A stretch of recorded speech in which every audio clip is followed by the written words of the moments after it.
2 Samuel chapter 13. Amnon and Tamar. In the course of time, Amnon, son of David, fell in love with Tamar, the beautiful sister of Absalom, son of David. Amnon became so obsessed with his sister Tamar that he made himself ill.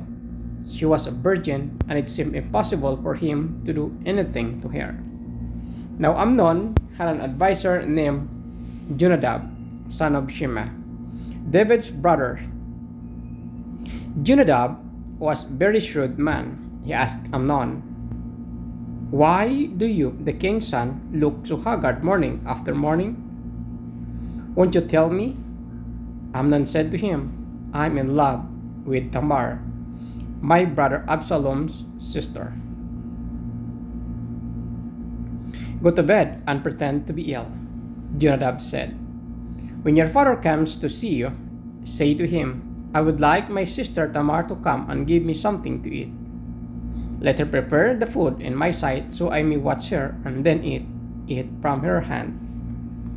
So Amnon lay down and pretended to be ill.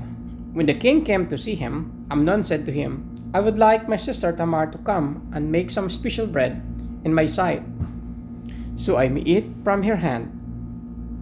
David sent word to Tamar at the palace, "Go to the house of your brother Amnon and prepare some food for him." So Tamar went to the house of her brother Amnon, who was lying down. She took some dough, kneaded it, made the bread in his sight, and baked it. Then she took the pan and served him the bread, but he refused to eat.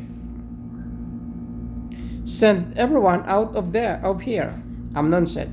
So everyone left him. Then Amnon said to Tamar, "Bring the food here into my bedroom so I may eat from your hand." And Tamar took the bread she had prepared and brought it to her brother Amnon in his bedroom. But when she took it to him to eat, he grabbed her and said, "Come to bed with me, my sister." "No, my brother," she said to him, "don't force me. Such a thing should not be done in Israel. Don't do this wicked thing. What about me? Where could I get rid of my disgrace? And what about you? You would be like one of the wicked folks in Israel. Please speak to the king. He will not keep me from being married to you." But he refused to listen to her, and since she was stronger than she, he raped her. Then Amnon hated her with intense hatred.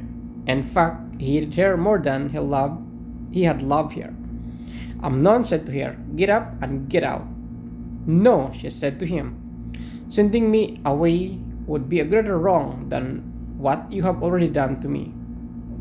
But he refused to listen to her. He called his personal servant and said, "Get this woman out of my sight and bolt the door after her." So his servant put her out and bolted the door after her.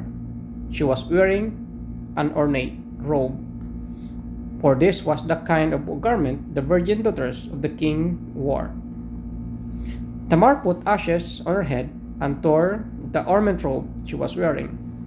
She put her hands on her head and went away, weeping aloud as she went. Her brother Absalom said to her, "Has that Amnon, your brother, been with you? Be quiet for now, my sister. He is your brother. Don't take this thing to heart." And Tamar lived in her brother Absalom's house, a desolate woman.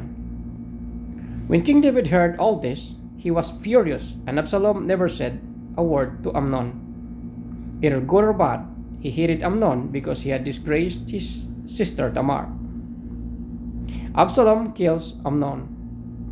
2 years later, when Absalom's sheep shearers were at Baal Hazor near the border of Ephraim, he invited all the king's sons to come there.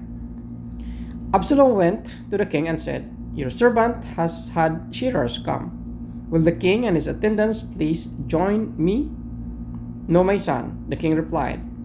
"All of us should not go. We would only be a burden to you."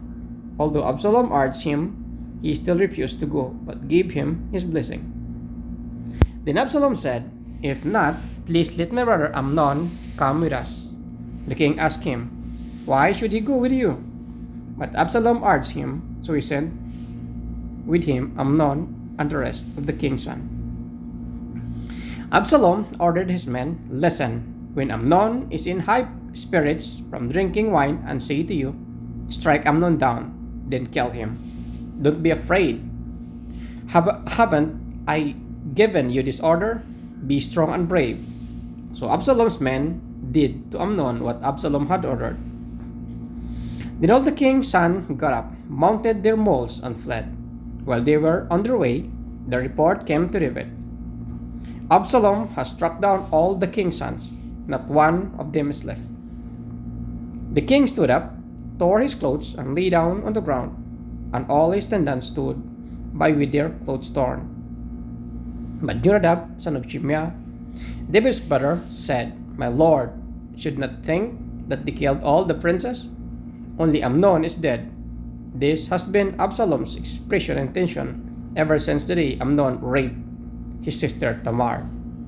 My lord, the king should not be concerned about the report that all the king's sons are dead. Only Amnon is dead." Meanwhile, Absalom had fled. Now the man standing watch looked up and saw many people on the road west of him coming down to the side of the hill. The watchman went and told the king, "I see men in the direction of Horonaim on the side of the hill." Jonadab said to the king, "See, the king's sons have come. It has happened just as your servant said." As he finished speaking, the king's sons came in, wailing loudly. The king too, and all his attendants wept very bitterly. Absalom fled and went to Tamai's sons of Ammihud, the king of Geshur. But King David mourned many days for his son. After Absalom fled and went to Geshur, he stayed there 3 years. And King David longed to go to Absalom, for he was consoled concerning Amnon's death.